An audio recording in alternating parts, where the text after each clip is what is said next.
As Guardians of the Galaxy Vol.3 continues to dominate the global box office, we'll examine the past, present and future of this enduring and somewhat controversial franchise. That's the topic of today's Total Hollywood with me, Amy Rapier, and him, fellow showbiz reporter Sandro Monetti. I am Groot! Now, Amy, where do you think, as the Guardians of the Galaxy trilogy comes to its conclusion, the franchise fits in cinematic history? You know, I think it is one of the more memorable of the collections to come from Marvel, because I think that specifically Guardians seems to have captured a special part of people's hearts and consciousness with its sort of quirky characters, its fun atmosphere, its music for sure. And I do think that the memory is going to be of a good one. Well, it's unusual among franchises because each of the three films has had the same writer and director, James Gunn.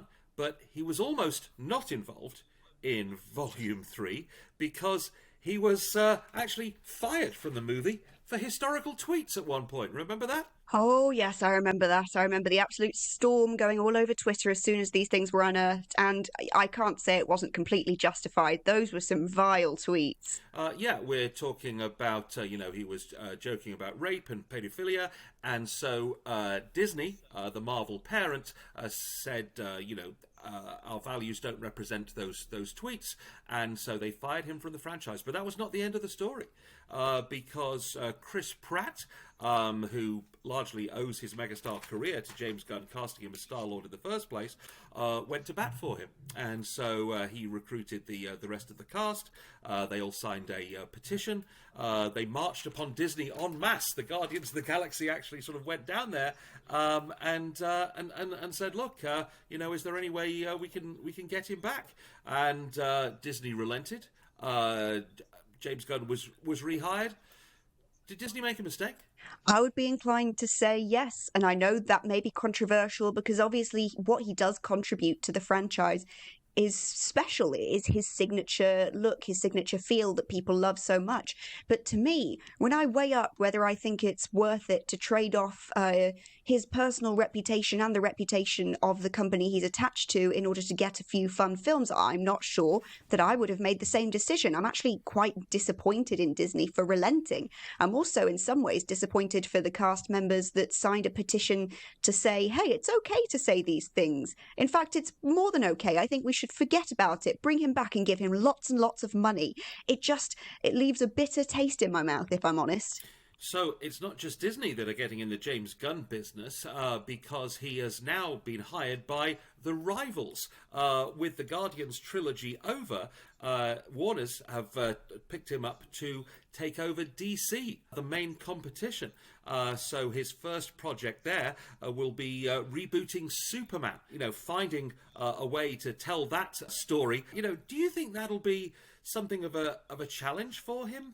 Because at least with Guardians, they were much lesser known. He could be a lot more free creatively. But with Superman, I mean, that story seems to have been told every few years. Is there any new ground he can find? Oh, I think you're totally right. I think there could be quite a struggle there to come into this very established IP and not only sort of make it his own, but also manage to stay in the constraints of what the narrative requires. Because like you say, with these characters, they were relative unknowns when the film first came out. That was one of the surprising things about it. And that was part of the reason that it was maybe a bit risky and a bit more charming, was that the audience didn't really know or have any connection to this weird group of misfits. Superman, however, everyone knows Superman. Even if you've not watched the movies, you've not read the comics, he's a character that everyone knows and everyone seems to know the basic story. And if you don't have the same kind of creative license to play around with, he might find that he's stumped on how to actually make this worthwhile for him, and he might struggle to bring over the audience that he's had for Guardians. Well, absolutely. And something else when he started Guardians is that he had an unfamiliar cast as well as unfamiliar characters. I mean, yes, he had Bradley Cooper and Vin Diesel in it, but they were sort of voiceovers in terms of the actors on screen. Chris Pratt gets the lead role as Star-Lord. At the time, he was a supporting character in a US sitcom, Parks and Recreation. This is before he joins the Jurassic World franchise, of course. It would have been much easier to give the lead part to a Bradley Cooper or a Vin Diesel. And then, he also took a chance on Karen Gillan as Nebula, coming over from Doctor Who. The likes of Dave Bautista as well, who has a background in wrestling.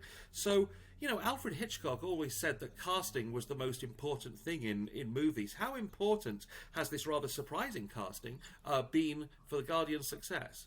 I struggle also, honestly, with what motivated him to pick up Pratt in the first place. I'm not saying it was a bad decision in the long run, because I think he actually has embodied the character very well. He does have this kind of boyish charm that he brings to Star-Lord that really fits with the character. But I do remember the first glimpses we got of Chris Pratt when he'd had his total body makeover. He'd gone from the Parks and Recs beer belly to suddenly these incredible washboard abs and massive biceps.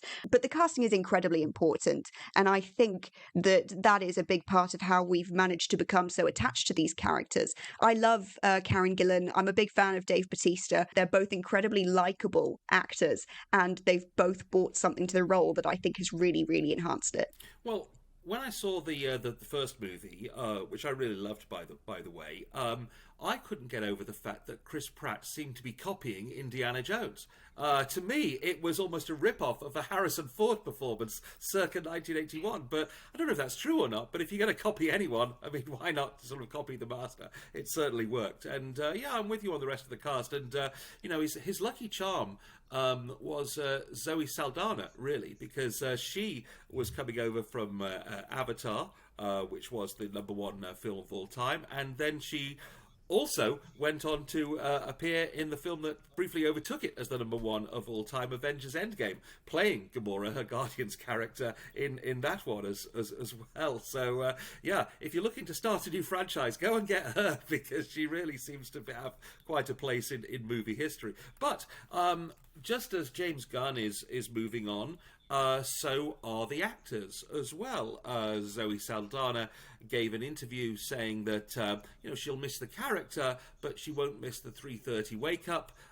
She won't miss the many hours in the makeup chair to play Gamora, and she won't miss, her words, the many trips to the dermatologist as well that followed it.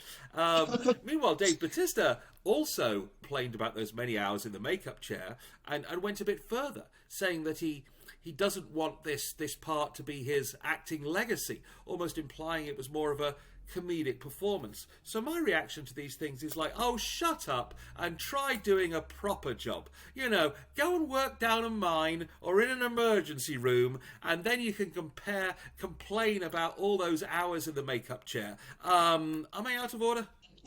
You cannot compare one person's struggles to another. You can't invalidate one person's complaints by saying things are worse. I've had a long, hard day before writing my silly little articles, and I've complained just as much as I'm sure someone would if they'd had 24 hours in A&E. It's been a constant struggle, Amy, yes. It's a difficult life we lead. I don't know what to tell you. But I think the makeup complaint seems to be quite common. I remember Jennifer Lawrence saying the same sort of things when she had finished with X-Men, about how that was such a difficult role, almost purely because of the time spent in makeup and then costume as well. I think even if it is paid time, and even if it is time where you're technically just sat there letting someone paint you, it's got to be quite grueling. And I know we joke about the dermatologist, but that must wreak havoc on your skin to be painted in layers and layers of paint every day. And I also definitely sympathise with Bautista, specifically because just a little while ago I was watching some interviews he was doing ahead of the release of Knock at the Cabin, where he was saying that he was excited to move away from just playing comedic characters. He wanted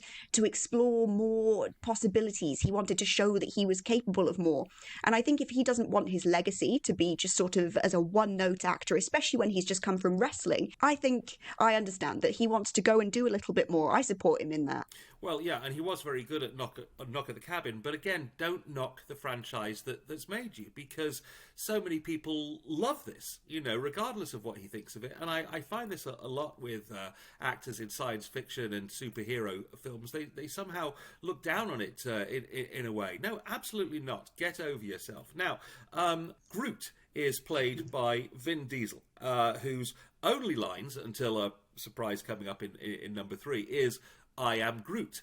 And so he has to imbue those lines with different pathos and feeling to communicate, and he said this is a real acting challenge for him.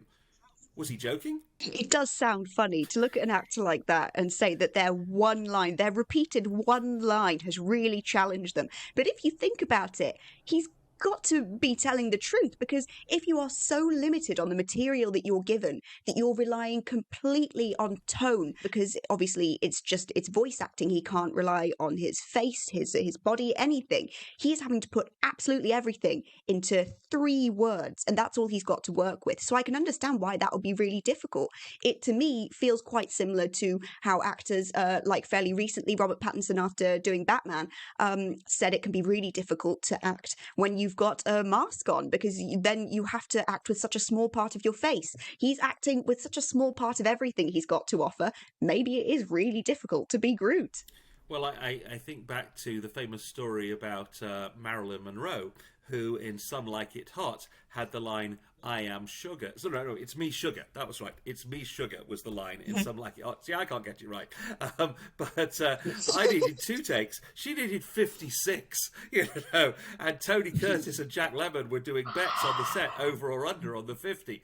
But when you're in the hands of a great director like Billy Wilder, of course, you never see the outtakes. And that is one of the great screen performances of all time. We also have that great actor Bradley Cooper in this, playing Rocket as well, whose backstory is pretty much the driving force of Guardians 3. Now, something that has really troubled me about this franchise, and again, it completely took me out of it when I saw number 3. Here's the question: what on earth is Sylvester Stallone doing in this? You know what? That is a very, very valid question. I did a bit of a double take. I was not expecting to see him, and then when we saw his face sort of slightly jankily imposed onto a visor, I thought, wow. First of all, what have they done to this poor man's face? And second of all, what's he doing here, really? He looked like he'd wandered into the wrong party. Now, he was briefly in film number 2, and I thought, well, maybe that's setting up something bigger in 3. So if he had become the new leader of Guardians of the Galaxy, that would have made total sense to me, because Stallone is a star. Love him or not, and I particularly love him, he is a leading man. He's not a supporting character, especially not in somebody else's franchise. And it's almost, he comes with so much baggage from other parts that if he's not front and center, it's kind of weird. It's still a mystery to me. It's almost like he steals the scene without stealing the scene. As you say, he's got all the baggage of all the previous roles, so instead of actually being able to focus on anything else going on, you're staring at him and wondering, where's he going to go with this? And the answer this time was absolutely nowhere. But at least while you're wondering about these things during the Guardians movies, there is great music to listen to. The soundtrack for Guardians 1 is among the top 3 top-selling vinyl albums of the 2010s. The soundtrack for Guardians 2 won a Grammy. And then number 3 has great music in it. I mean, we've got Radiohead, we've got Florence and the Machine, and others. So how important has the music been to the success of these stories? Music at this point is fairly central, fairly vital, I'd say, especially because from what I sort of witnessed personally through the coming out of the first 2 movies, some people came to watch the movies and came to be interested in them because of hearing the soundtrack, because of the hype around the soundtrack. And so when you've got audience members being driven towards your film purely by knowing what a good mixtape you put together, you got to keep delivering on that. If I'd been in charge of the music for this third one after those 2 incredible successes, I would have been quaking. But I think they pulled it off. There was a particular scene, which I'm sure you'll remember, a fight scene set to the Beastie Boys. And even if there's so much criticism for the rest of the film that people may not have enjoyed a single moment, but I will absolutely deny anyone that says they didn't enjoy that scene. It was perfect. Well, we will be giving our own review of Guardians 3 in just a moment, but I said we'd reflect on the past, present and future of these films. So we have 3 movies. We also have a Christmas special. Yes, if you've not discovered this, it debuted on November 2022 on Disney+. It's called the Guardians of the Galaxy Holiday Special. It's a 44-minute adventure, and it's inspired by the Star Wars Holiday Special, a project that still gives George Lucas nightmares, to the point where he's trying to buy up every copy and ban it from the galaxy. Although I would say at certain science fiction conventions, copies of the fabled Star Wars Holiday Special are handed out discreetly like cigarettes in prison. And I mean, if you've never seen this monstrosity, it's great. Imagine the joy of Harrison Ford suddenly finding himself having to sing in character. It's Christmas with the Wookiees, is the idea. Now, even though the whole thing's a total embarrassment and Disney Plus have deliberately lost it, it was loved by James Gunn. And so he has created this Guardians of the Galaxy Holiday Special, as an extra treat, if you will. But let's look at the future now, because without giving too much of the plot away, the Guardians of the Galaxy original lineup are in a different place at the end of the third film, but there is a possibility to go forward with new Guardians teams. Now, we know how Disney loves to franchise their shows and build them out. Amy, what do you think are the chances of a Guardians TV series in the near future? Dangerously high chances. I think that there's just so many Marvel TV shows, and they never seem to end. And some of them I've enjoyed, I will admit. But at some point, you have to admit enough is enough. I don't see that being the future. I think that this would almost be the perfect setup for Disney to pick these characters up, because once again, without giving too much away, we end at a point that directly seems to suggest that we're going to be starting elsewhere. And I would be very inclined to say that that is going to be as a series on Disney Plus, especially because a lot of the series so far have focused on lesser known characters from within the Marvel universe, and that seems to have worked really well for them. It seems to be something that Disney enjoys doing, that they have faith in doing. I definitely think that we're going to be seeing them on TV in Disney Plus in the future. What about you? I think it's inevitable. I really do, because it is such an established brand, and as we've seen with Star Wars and with the Marvel characters, plus the fact that Disney Plus has lost an awful lot of subscribers lately, I expect is going to make them less risk averse, and instead of going for new shows, they maybe double down on established franchises and try and bring in that audience. Like everything else in Hollywood, it comes down to money, and so I think there is genuine cash in it. So ka-ching, Mickey Mouse. That's right. Put Mickey Mouse in the Guardians. Why not? Do some cross hybrid. Maybe he's the new Star-Lord. This is the absolute last movie that Mouse would want to end up in.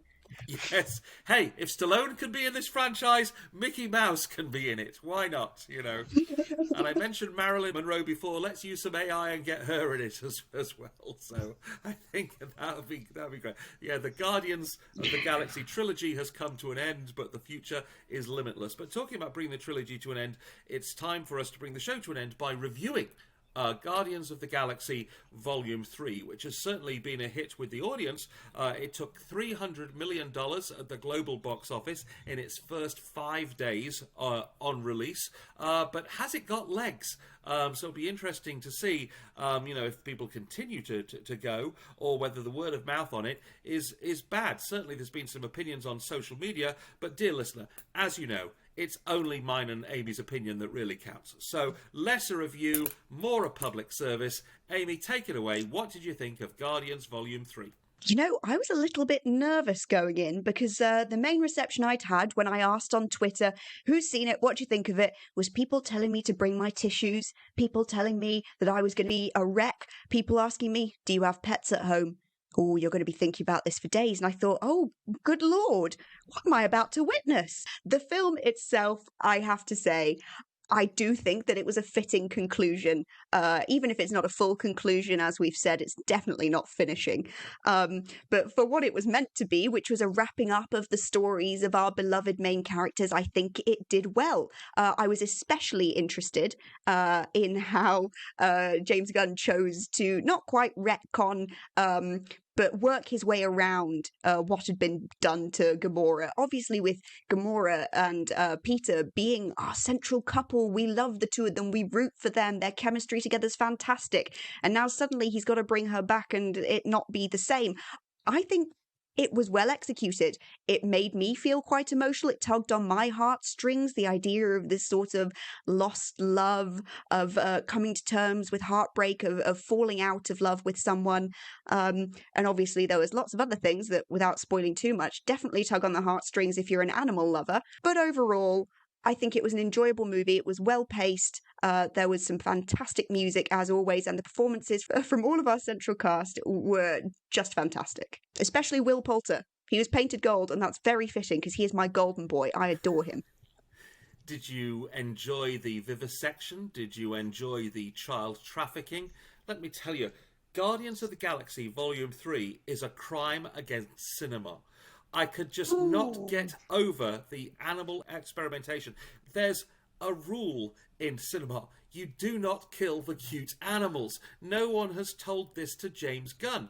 So he builds this up, and there's a load of adorable animals who are being experimented on, and you think, well, don't worry, this is tough to watch, but the Guardians will come and they will rescue them. No! One of them gets away, the rest get, machine gunned to death in a horrible massacre, which, never mind traumatising the children, it's traumatising me. I will never get over it. This is one of the most horrible movies of all time. And just when we hadn't seen enough of animals in cages, let's put a bunch of adorable children in cages as well, and threaten them as well. It was just sick and twisted, and it's a franchise that I wouldn't say love, but I've liked. But this was just a bridge too far. And I don't know if the writer-director was just dealing with some heavy stuff and wanted to put it in the script. But to me, this was just horrible. And it really goes out on a real low. Let me think, though, to accentuate the positive, what I did enjoy about this film. Please. Yes. Nothing. Oh, come on. The children didn't stay in cages forever. In fact, we had a wonderful experience where we got to see Dave Bautista's Drax sort of embrace his fatherly side again, and become a dad figure and take all of these children under his wing to give them a wonderful, caring upbringing in the new world. He didn't keep them in the cages. That was just a small stage. The damage was already done at that point, and let's talk about the villain's performance, the High Examiner, whatever he was called. He looked like he'd wandered in from a bad Shakespeare audition. High Evolutionary. High Evolutionary, that's right. It was just way over the top. It was, there's over the top, and then there's taking the scenery, and then there's chewing it. There was not a bit of plywood left at the end of that performance by the High Executioner. The evolutionary, Sandro, the High Evolutionary. The High Evolutionary. Because of his motivation. I call him the Animal Executioner. That's all I can think of him as. If his desire was to make you hate a character, then mission accomplished, well done. But when I go to a Marvel movie, I look for happy, joyful memories, not the nightmares that this thing has been giving me. And while I'm about it, what about the F word? I don't expect Chris Pratt as Star-Lord to be saying the F word, but there he is, effing and blighting in the movie. I had to turn to the person next to me and say, did he just actually drop an F-bomb in a Marvel movie? Oh, yes, he did. Well, Disney, hello, that's not acceptable either. What message are you sending the children? I had seen people before I went in on social media complaining specifically about the F-bomb, which is the only reason that I knew to expect it. Otherwise, I also would have been absolutely taken off guard. I saw especially parents complaining about the fact that they took their kids in and then had their kids watch someone drop the F-bomb.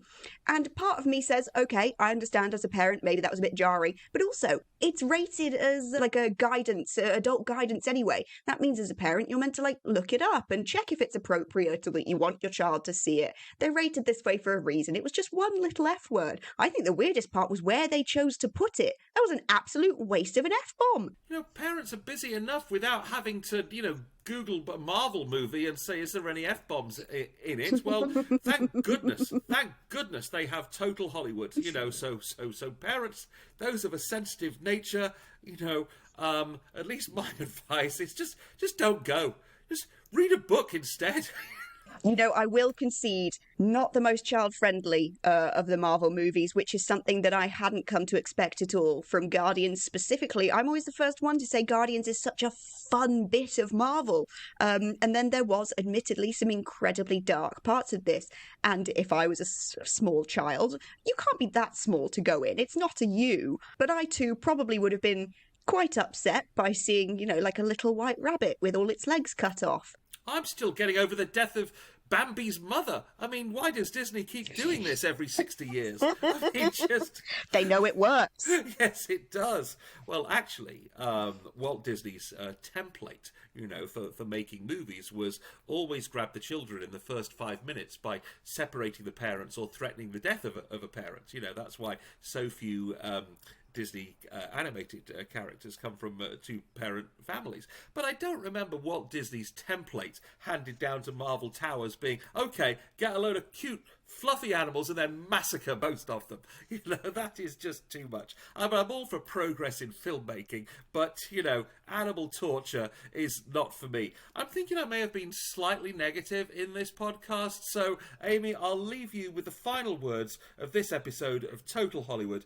Take our listener home on something positive and sunny. I will round us off on the positives here.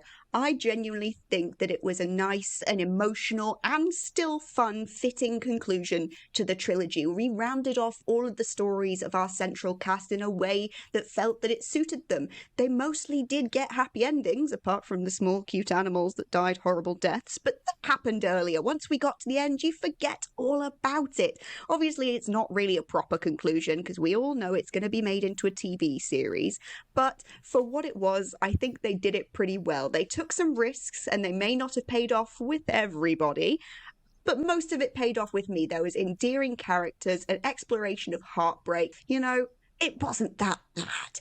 Well, what a ringing endorsement. They should put that on the poster. It wasn't that bad.